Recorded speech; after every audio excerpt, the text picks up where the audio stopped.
অনেকের কাছে পরিচিত ঢাকা চিড়িয়াখানা ইচ্ছা থাকলেও অর্থ ও সময়ের অভাবে হয়নি আসা, যেমন আমার বেলাও তাই। শত চেষ্টার পর পরিবারসহ দেখার সৌভাগ্য হয়েছে আমার, তাই এই ভিডিওটি শেয়ার করলাম আপনাদের জন্য।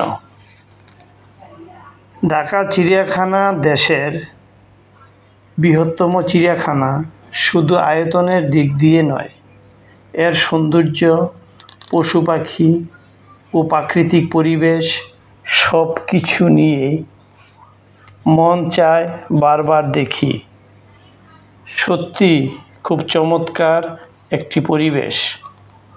এই পরিবেশে দেশের বিভিন্ন প্রান্ত থেকে অনেক দর্শনার্থী আসে, যা শুধু দেখার নয়, শিক্ষা লাভের একটি উৎকৃষ্ট জায়গা। এখান থেকে জ্ঞান লাভ করে আমরা ভবিষ্যতে পশু পাখি এবং বিশ্ব সম্পর্কে ভালো একটি ধারণা নিতে পারব। চিড়িয়াখানার প্রতিটি জীবজন্তু খুবই সুন্দর এবং অনন্য। ধন্যবাদ সবাই।